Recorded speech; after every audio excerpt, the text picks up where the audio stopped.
जरांगे हे एखादं खेळणं असतं, त्या खेळण्याला चावी दिली जावी आणि मग चावीचा तो थ्रेड जोपर्यंत आहे तोपर्यंतच ते टुन टुन टुन टुन उड्या मारतं.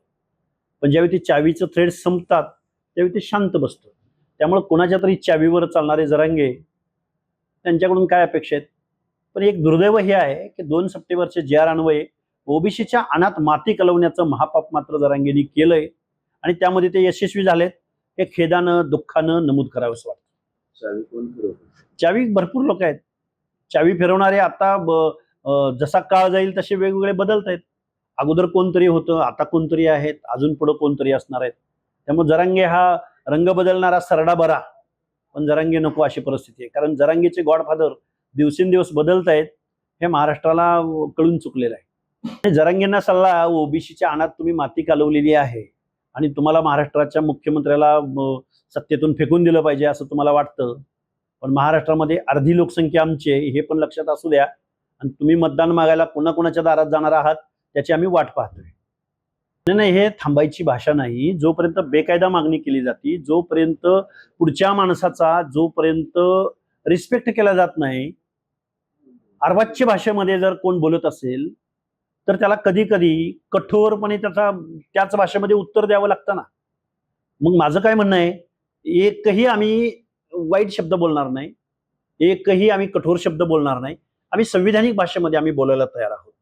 कधीतरी जरांगेंना माझ्यासमोर तुम्ही मीडियाच्या माध्यमातून बसवा आणि जरांगेला जर शिक्षण कमी आहे किंवा नॉलेज कमी आहे, जरांगेंनी त्यांच्या समर्थकांना, त्यांना सल्ला देणाऱ्या माणसांना आपल्या समोर बसवावं.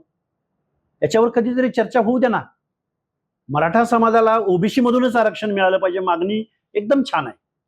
पण मराठा समाजाला ओबीसी मधून आरक्षण मिळाल्यानंतर इतर ओबीसींचं काय होणार याच्यावर या महाराष्ट्रातला एकही पुढारी बोलायला तयार नाही, एकही मुख्यमंत्री बोलायला तयार नाही, एकही विचारवंत बोलायला तयार नाही, एकही तज्ज्ञ बोलायला तयार नाही. सुप्रीम कोर्टाला काय म्हणायचंय जाणून घ्यायची कोणाचीही साधी दानत नाही.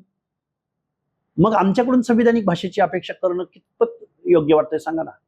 कोणच ऐकायला तयार नाही, कोणच.